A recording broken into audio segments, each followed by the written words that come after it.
इस कार्यक्रम के पुण्यार्जक हैं माता पिता श्रीमान रूपचंद जी जैन, श्रीमती कमला जैन, दिनेश जैन, रेखा जैन, दिवेश जैन, दिशा जैन, गंगवाल परिवार, प्रवासी मुंबई, निवासी ब्यावर।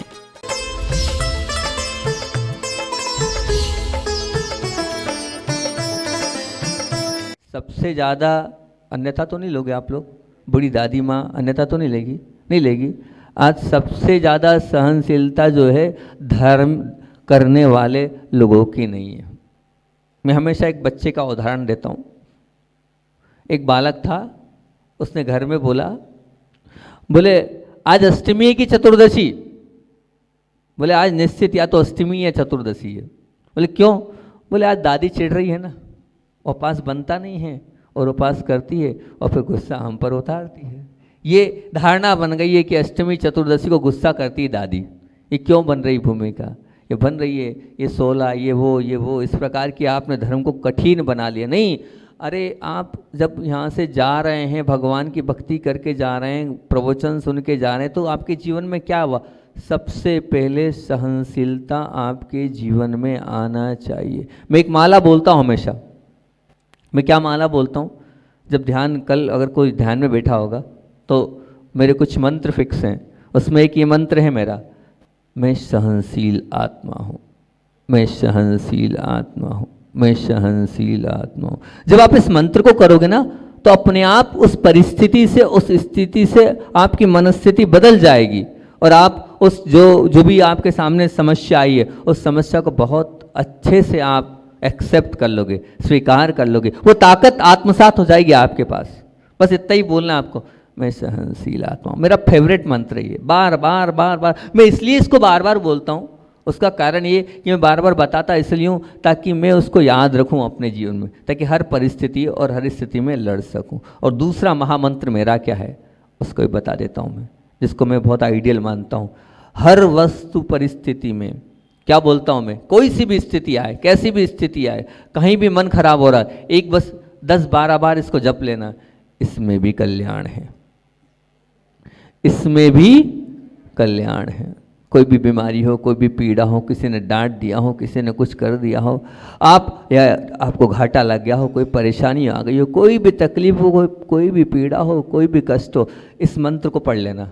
क्या मंत्र पढ़ना है? बोलो, फिर से बोलो और बोलो। बस आज का नियम यही है मेरा।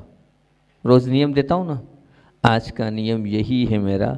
कोई भी परिस्थिति होगी, कोई भी स्थिति होगी, उस स्थिति में मुझे यही माला फेरना है, इसमें भी कल्याण है, इसमें भी कल्याण है। फिर देखना आप, वो जो परिस्थिति सामने आई है उस परिस्थिति को अपना आप जीवन मान लोगे।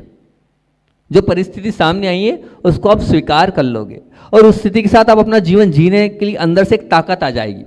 अभी 3-4 दिन पहले कुंडलपुर में ये मैंने बात बताई, तो एक बहन थी विदिशा की, पुण्यांशी बहन, वो सुन रही थी। उसने माँ को अपने फ़ोन पर बताया कि आज महाराज जी ने ये वाली बात, कुछ बहनों ने कुछ प्रश्न किए तो ये वाली बात महाराज जी ने बताई।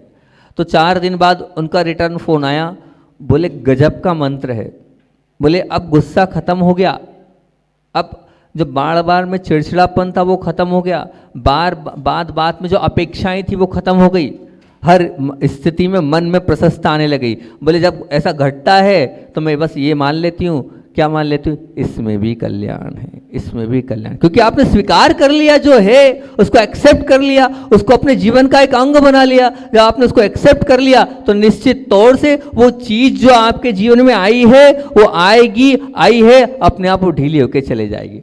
लेकिन होता क्या है पता है? बात होती छोटी सी है, लेकिन आप बोल कर अपने मुख से वायरल कर उस छोटी सी बात को बहुत बड़ी कर देते हो। करते हो ना? बोलो करते हो कि नहीं? सभी लोग करते हो। छोटी सी बात है, लेकिन फ़ोन करे, मान लिया आपने किसी को फ़ोन किया, उनको बताया, उनको भी ये आपने सुनाया, अब वो थी इतनी सी, लेकिन आपने इतनी बड़ी कर दी। वो बड़ी करने वाले कौन? आप। बस हर परिस्थिति में आज ये नियम ले लो, कुछ भी घटेगा तो कौन सा मंत्र करना है? इसमें भी कल्याण है। और निश्चित मानना, नहीं निश्चित मानना आप कि अगर आपने बोल दिया इसमें भी कल्याण है तो उसमें कल्याण निकल ले जाएगा, ये निश्चित है, क्योंकि हम जैसा भाव करते हैं वैसा ही सब कुछ होता है। अब ऐसे कैसे महाराज जी, है ना, ऐसे कैसे बोल रहा हूँ? तो बहुत काम की चीज़ आपको बता दूँ, सुनना चाहते हो? सुनना चाहते हो? बहुत काम की चीज़ बता रहा हूँ, बहुत अच्छी चीज़ बता रहा हूँ, बहुत बार बता चुका हूँ, फिर और बता रहा हूँ। जब नई जगह आता हूँ तो भाव हो जाते हैं कि जीवन का रहस्य इन लोगों को बता दूँ मैं।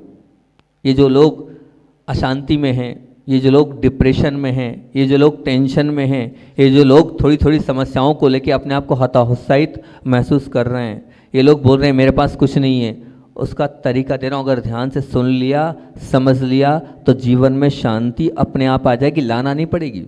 जीवन में सरलता, सहजता अपने आप आएगी, लाना नहीं पड़ेगी आपको, अपने आप आ जाएगी।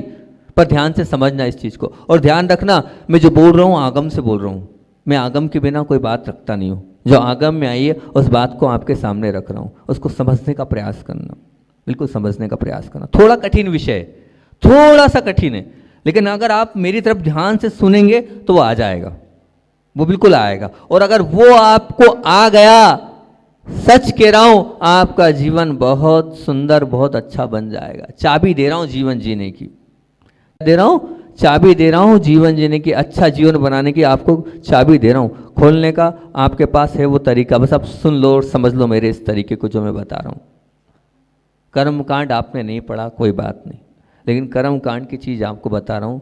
एक होता है बंद, ध्यान से सुनना भैया है, एक होता है बंद, एक होता है उदय, कर्म का उदय, एक होता है सत्व, कर्म का सत्व, चौथा होता है उदीर्ण।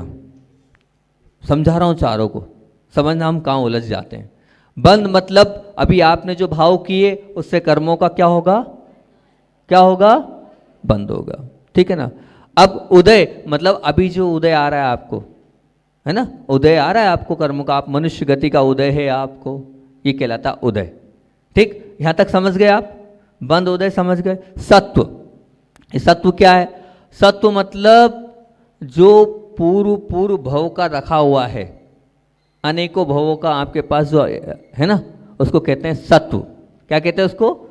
तो बंद, उदय और सत्व, शायद इतना आप समझ गए होंगे। कोई ऐसा है जिसको समझ में नहीं आ रहा है?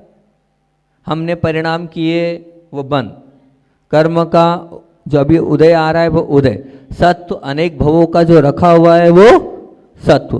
क्लियर? सबको आ गया इतना समझ में? बंद, उदय, सत्व। चौथी चीज समझ लेना भाई साहब, इस चौथी वस्तु में, चौथी जो बात है इसमें हम उलझ रहे हैं।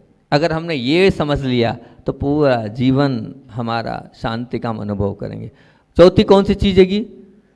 उदीर्णा। कैसे कहते हैं महाराज जी उदीर्णा? क्या कहलाती है उदीर्णा? तो उसको आपके घर का एग्जाम्पल देता हूँ। जब आपके घर में सीताफल आता है तो आप क्या करते हैं? कच्चा है तो कहाँ डालती हैं माताएं? गेहूं में डाल देती हैं। तो क्या होता है? 10 दिन बाद पकना था और वो पहले ही पक गया। ये कहलाती क्या? पहले उगाना, पहले पकाना, ये कहलाती है उदीर्णा। अब ये उदीर्णा से क्या समझाना चाह रहा हूँ मैं आपको? बहुत काम की बात ये समझाना चाह रहा हूँ, ध्यान से सुनना। छठवें गुणस्थान तक, अब छठवें गुणस्थान वाले कौन है? महाराज। छठवें गुणस्थान वाले कौन है? महाराज। छठवें गुणस्थान तक के पहले पहले वाले जितने जीव हैं, ध्यान से सुनना, छठवें गुणस्थान के पहले वाले जितने भी, अब आप सब आ गए उसमें, जितने भी संसारी प्राणी हैं, उन सब संसारी प्राणी को आने वाला जो भी कर्म का उदय होगा, आने वाला जो भी कर्म का उदय होगा, उस उदय में उदीर्णा का पुट होगा। उदीर्णा का पुट मतलब अभी जो एक समय बाद आपको जो कर्म का उदय आने वाला है, वो जो कर्म का उदय आप जैसा उदीर्णा यानी जैसा भाव करोगे उसमें उस प्रकार का कर्म का उदय आएगा। क्या बोल रहा हूं? बहुत ध्यान से सुनना। अभी जो भाव करोगे वैसा ही कर्म का उदय, मतलब उस कर्म के उदय में उदीर्णा का पुट होता है। उदीर्णा का पुट होता है। उदीर्णा का पुट मतलब जैसा परिणाम, अब आपने बोल दिया मैं गरीब हूं, जिंदगी भर गरीब रहोगे, जिंदगी भर गरीब रहोगे आप कहो मैं बीमार हूं, जिंदगी भर बीमार रहोगे आप। क्योंकि बार बार वायरल करते हो ना आप, बार बार बोल रहे हो आप, बार बार सोच रहे हो आप, वही चिंतन, वही मंथन, वही बात, गरीब हूं गरीब ही रहोगे। आप कहते हो बार बार कि मैं बीमार हूं, आप बीमार ही रहोगे। आप कहते हो मेरी जो है कोई मानता नहीं, आपकी कोई नहीं मानेगा। आप बोलते हो मैं अच्छा बोल नहीं पाता हूं, आप अच्छा बोल ही नहीं पाओगे। आप बोलोगे कि मान लीजिए मेरी कोई सुनता नहीं है, वास्तविकता आपकी कोई सुनता नहीं है। मेरी कोई इज्जत नहीं है, तो निश्चित आपकी इज्जत नहीं है। वो मुझे चाहते नहीं है, मेरे पतिदेव बिल्कुल नहीं चाहेंगे, बिल्कुल चाहेंगे ही नहीं। वो चाहते तो हैं, आना साता का उदय है, आना साता का उदय था, अच्छा आना था आपके जीवन में, लेकिन आपने खुद ने ही बुरा बुला लिया है। आपने खुद ने ही बुरा बुला लिया है। आना तो अच्छा था, बिल्कुल ऐसा नहीं है आपने बहुत बुरे बुरे कर्म किए, लेकिन अभी वर्तमान में अपनी सोच से, अपने चिंतन से, अपने विचारों से आपने बुरा बुलाया है। आपने खुद ने बुलाया है, आपने खुद ने आमंत्रण दिया है, आपने खुद ने इनविटेशन दिया है। अब आप खुद इनविटेशन दे रहे हो, आप खुद बुला रहे हो, बुलाने के बाद फिर किंतु परंतु कर रहे हो। ये मेरे साथ क्या हो रहा है? भाई तू ही तो कर रहा है। टिट फॉर ट्रेड, जो तूने बोया है वही तुझे मिलेगा। ये कर्म रूपी रेस्टोरेंट में जो तुमने बुक किया है वही मिलेगा, जिस पे टिक करिए वही मिलने वाला है। जब ये सब मिलने वाला है तो फिर दूसरों पर दोषारोपण क्यों? क्यों हम दूसरे पर दोषारोपण दे रहे हैं? क्यों हम कह रहे हैं कि तूने किया, तूने किया ये निकाल दो, मैंने किया बस ये स्वीकार कर लो। जब इसमें भी कल्याण है आप करोगे तो निश्चित तौर से अंदर आपकी क्षमता आएगी। और ये एक अपने जीवन का एक आधार बना लो कि तूने नहीं किया है, ये मेरे कर्म ने किया है। हम बहुत जल्दी दूसरे पर चढ़ जाते हैं, बहुत जल्दी हम दूसरे के ऊपर हावी हो जाते हैं, हम बहुत जल्दी दूसरे को इस प्रकार से कर देते हैं कि भैया जो भी बुरा हुआ है वो तुमने किया है। क्या बताओ किसी की ताकत है कि तुम्हारे साथ कोई बुरा कर दे? अगर आपकी ये धारणा है तो अभी आप बहुत कमजोर हो, आपके जीवन में धर्म नहीं है, आप अभी आगम को नहीं समझे हो।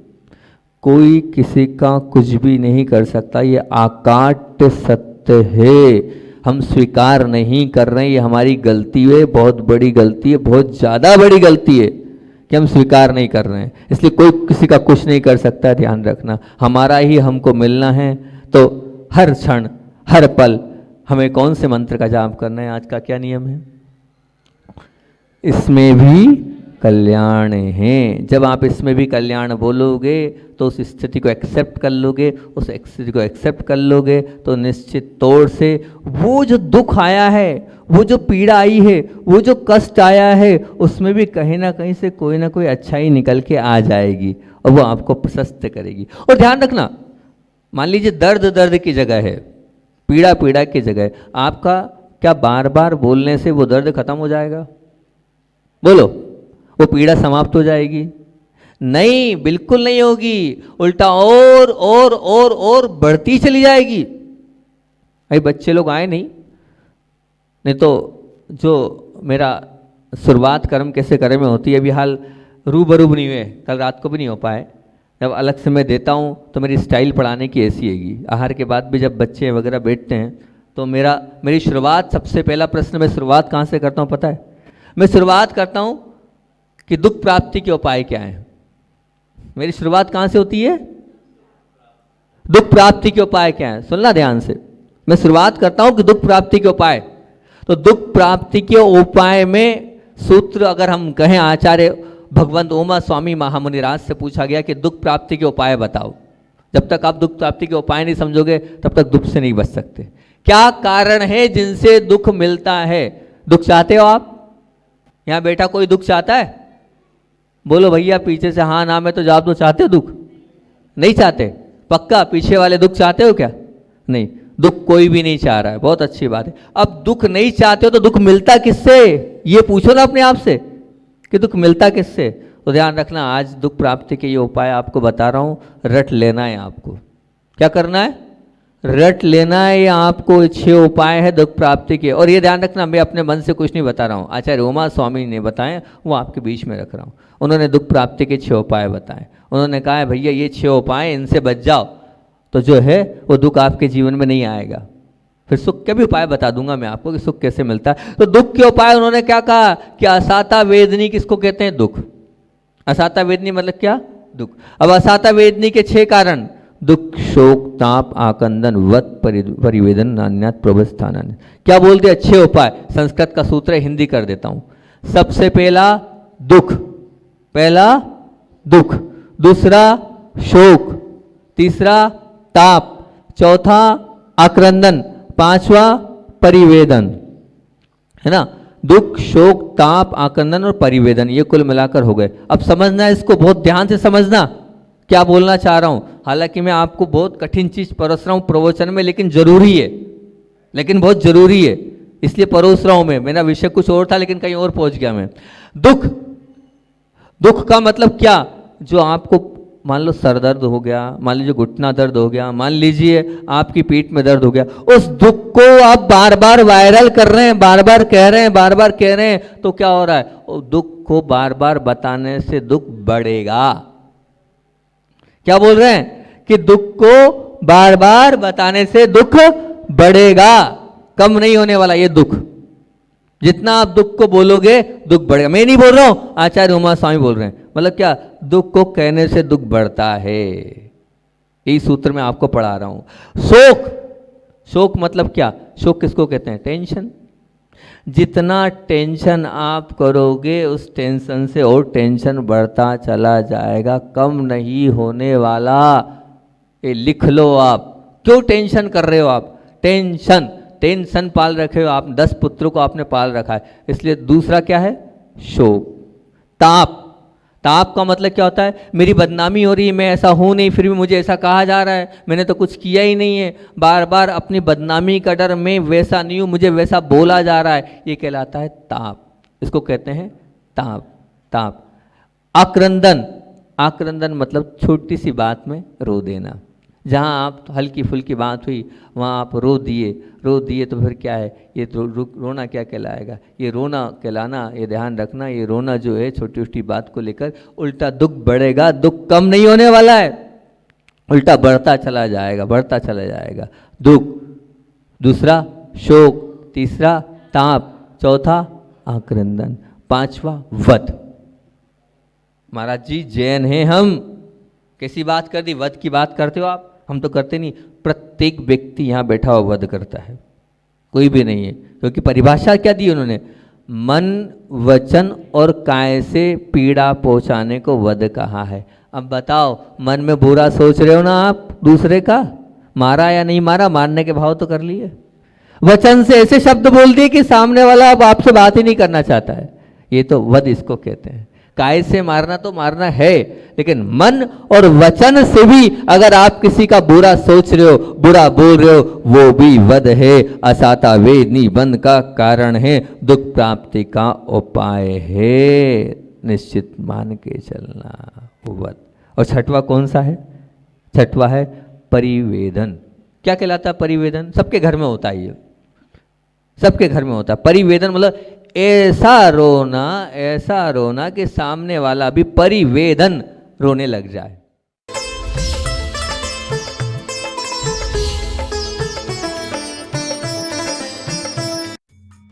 इस कार्यक्रम के पुण्यार्चक थे माता पिता श्रीमान रूपचंद जी जैन, श्रीमती कमला जैन, दिनेश जैन, रेखा जैन, दिवेश जैन, दिशा जैन, गंगवाल परिवार, प्रवासी मुंबई, निवासी ब्यावर।